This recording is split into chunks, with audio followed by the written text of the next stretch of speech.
ಚಪಾತಿ ಜೊತೆ ಪೂರಿ ಜೊತೆ ನಿಮಗೆ ಒಂದು ಒಳ್ಳೆ ಗ್ರೇವಿ ಬೇಕಿದ್ರೆ ಈ ರೀತಿಯಾಗಿ ಕಡಲೆಕಾಳು ಗ್ರೇವಿ ಮಾಡಿ ತುಂಬ ಚೆನ್ನಾಗಿರುತ್ತೆ.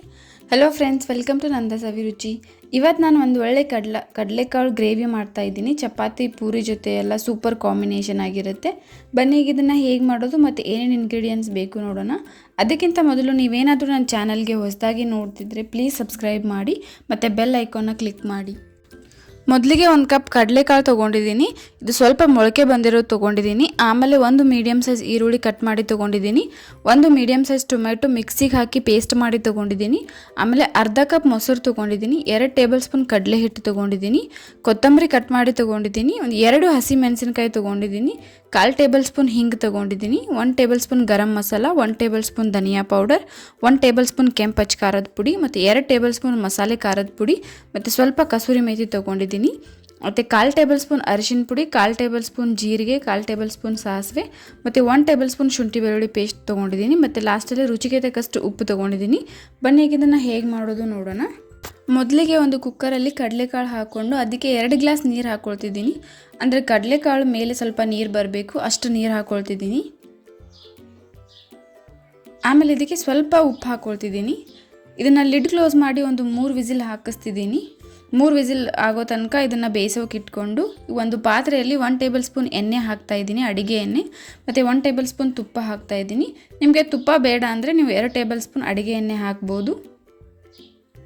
ಎಣ್ಣೆ ಸ್ವಲ್ಪ ಬಿಸಿ ಆದಮೇಲೆ ಇದಕ್ಕೆ ಸಾಸಿವೆ ಮತ್ತು ಜೀರಿಗೆ ಹಾಕ್ತಾಯಿದ್ದೀನಿ. ಆಮೇಲೆ ಕಟ್ ಮಾಡಿರೋ ಈರುಳ್ಳಿನ ಹಾಕ್ತಾಯಿದ್ದೀನಿ. ನೀವು ಈರುಳ್ಳಿ ಕಂದು ಬಣ್ಣ ಬರೋವರೆಗೂ ಫ್ರೈ ಮಾಡಬೇಕು. ಇದನ್ನು ಫ್ರೈ ಮಾಡ್ತಾ ಮಾಡ್ತಾ ಅದ್ರ ಜೊತೆಗೇ ಕಸೂರಿ ಮೇಥಿ ಹಾಕ್ತಾಯಿದ್ದೀನಿ.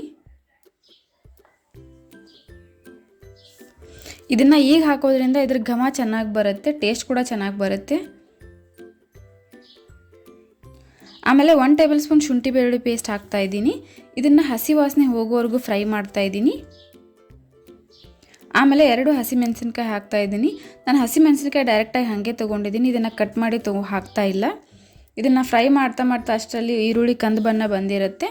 ಆಮೇಲೆ ಇದಕ್ಕೆ 1 ಟೇಬಲ್ ಸ್ಪೂನ್ ಕೆಂಪು ಹಚ್ಚ ಖಾರದ ಪುಡಿ ಮತ್ತು 1 ಟೇಬಲ್ ಸ್ಪೂನ್ ಗರಂ ಮಸಾಲ ಮತ್ತು 1 ಟೇಬಲ್ ಸ್ಪೂನ್ ಧನಿಯಾ ಪೌಡರ್ ಮತ್ತು 2 ಟೇಬಲ್ ಸ್ಪೂನ್ ಮಸಾಲ ಖಾರದ ಪುಡಿ ಹಾಕ್ತಾಯಿದ್ದೀನಿ. ಮತ್ತು ಒಂದು 1/2 ಟೇಬಲ್ ಸ್ಪೂನ್ ಅರಿಶಿನ ಪುಡಿ ಹಾಕ್ತಾಯಿದ್ದೀನಿ.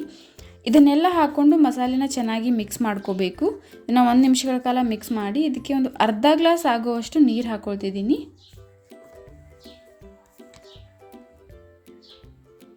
ಇದನ್ನು ಚೆನ್ನಾಗಿ ಮಿಕ್ಸ್ ಮಾಡಿಕೊಂಡು ಸ್ವಲ್ಪ ಕುದಿಯೋಕೆ ಬಿಡಬೇಕು. ಹಾಕಿರೋ ಮಸಾಲೆಗಳೆಲ್ಲ ಚೆನ್ನಾಗಿ ಕುದಿಬೇಕು. ಮಸಾಲೆ ಎಲ್ಲ ಕುದ್ಮೇಲೆ ಇದು ಚೆನ್ನಾಗಿ ಎಣ್ಣೆ ಬಿಡೋಕ್ಕೆ ಸ್ಟಾರ್ಟ್ ಆಗುತ್ತೆ. ಈ ರೀತಿ ಎಣ್ಣೆ ಬಿಡುತ್ತೆ. ಆವಾಗ ಪೇಸ್ಟ್ ಮಾಡಿರೋ ಟೊಮೆಟೊ ಹಾಕ್ತಾಯಿದ್ದೀನಿ. ಇದನ್ನು ನೀವು ಕಟ್ ಮಾಡಿನೂ ಹಾಕ್ಬೋದು. ಈ ರೀತಿ ಪೇಸ್ಟ್ ಮಾಡಿ ಹಾಕೋದ್ರಿಂದ ಗ್ರೇವಿ ಚೆನ್ನಾಗಿ ಬರುತ್ತೆ. ಆಮೇಲೆ ಇದನ್ನು ಎಲ್ಲ ಮಸಾಲೆಗಳ ಜೊತೆ ಮಿಕ್ಸ್ ಮಾಡ್ತಾಯಿದ್ದೀನಿ. ಒಂದು 2 ನಿಮಿಷಗಳ ಕಾಲ ಇದನ್ನು ಫ್ರೈ ಮಾಡಿಕೊಂಡು ಇದನ್ನು ಹಸಿ ವಾಸನೆ ಹೋಗೋವರೆಗೂ ಫ್ರೈ ಮಾಡ್ಕೋಬೇಕು. ಆಮೇಲೆ ಇದಕ್ಕೆ ರುಚಿಗೆ ತಕ್ಕಷ್ಟು ಉಪ್ಪು ಹಾಕ್ತಾಯಿದ್ದೀನಿ. ಉಪ್ಪು ನೋಡ್ಕೊಂಡು ಹಾಕಿ, ಯಾಕಂದರೆ ನಾವು ಆಗಲೇ ಕಡಲೆಕಾಳು ಬೇಯಿಸೋವಾಗ ಕುಕ್ಕರಲ್ಲಿ ಉಪ್ಪು ಹಾಕಿದ್ದೀವಿ. ಸ್ವಲ್ಪ ಬೇಯಿಸ್ಕೊಳ್ತಿದ್ದೀನಿ. ಆಮೇಲೆ ನಾನಿಲ್ಲಿ ಮೊಸರಿಗೆ ಒಂದು 2 ಟೇಬಲ್ ಸ್ಪೂನ್ ಕಡಲೆ ಹಿಟ್ಟು ಹಾಕ್ಕೊಂಡು ಅದನ್ನು ಚೆನ್ನಾಗಿ ಮಿಕ್ಸ್ ಮಾಡ್ಕೋಬೇಕು. ಮಿಕ್ಸ್ ಆದಾಗ ಒಂದು ತಿಕ್ಕಾಗಿ ಪೇಸ್ಟ್ ಆಗುತ್ತೆ. ಕಡಲೆ ಹಿಟ್ಟು ಹಾಕೋದ್ರಿಂದ ಗ್ರೇವಿ ಟೇಸ್ಟು ಸೂಪರಾಗಿ ಬರುತ್ತೆ. ಆಮೇಲೆ ಇದನ್ನೆಲ್ಲ ಮಸಾಲೆ ಜೊತೆ ಹಾಕ್ತಾಯಿದ್ದೀನಿ. ಮಸಾಲೆ ಜೊತೆ ಹಾಕ್ಕೊಂಡು ಇದನ್ನು ಚೆನ್ನಾಗಿ ಮಿಕ್ಸ್ ಮಾಡ್ಕೋಬೇಕು. ಇದನ್ನು ಒಂದು 2 ನಿಮಿಷಗಳ ಕಾಲ ಬಿಡಬೇಕು.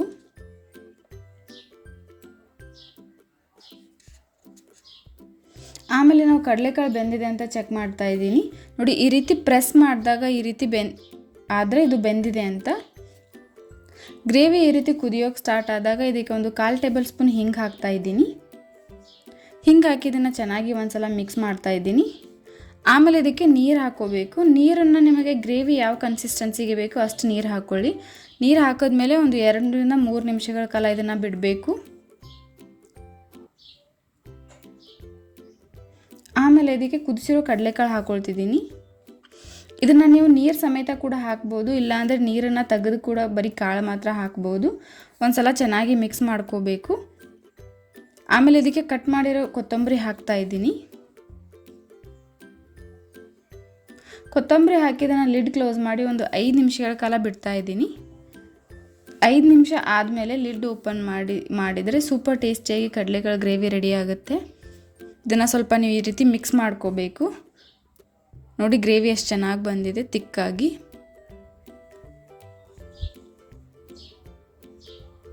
ನೀವು ಇದನ್ನು ಪೂರಿ ಮತ್ತು ಚಪಾತಿ ಜೊತೆ ತಿಂದರೆ ಸೂಪರಾಗಿರುತ್ತೆ. ಒಂದ್ಸಲ ನೀವು ಟ್ರೈ ಮಾಡಿ, ತುಂಬ ಇಷ್ಟಪಡ್ತೀರಾ. ನೀವು ಇನ್ನೂ ನಮ್ಮ ಚಾನಲ್ನ ಸಬ್ಸ್ಕ್ರೈಬ್ ಮಾಡಿಲ್ಲ ಅಂತಂದರೆ ಪ್ಲೀಸ್ ಈಗಲೇ ಹೋಗಿ ಸಬ್ಸ್ಕ್ರೈಬ್ ಮಾಡಿ. ಮತ್ತು ಇದೇ ರೀತಿ ನಾನು ಹಾಕೋ ಎಲ್ಲ ವೀಡಿಯೋ ನೋಟಿಫಿಕೇಷನ್ಗೆ ಪಕ್ಕದಲ್ಲಿರೋ ಬೆಲ್ ಐಕಾನ್ನ ಕ್ಲಿಕ್ ಮಾಡಿ. ಮತ್ತು ಈ ವಿಡಿಯೋ ನಿಮಗೆ ಇಷ್ಟ ಆಗಿದರೆ ಪ್ಲೀಸ್ ಲೈಕ್ ಮಾಡಿ, ಶೇರ್ ಮಾಡಿ, ಕಮೆಂಟ್ ಮಾಡಿ. ಮತ್ತು ಇದೇ ರೀತಿ ಟೇಸ್ಟಿ ರೆಸಿಪೀಸ್ಗೆ ನಮ್ಮ ಚಾನಲ್ನ ಸಬ್ಸ್ಕ್ರೈಬ್ ಮಾಡೋದನ್ನು ಮರಿಬೇಡಿ. Thank you.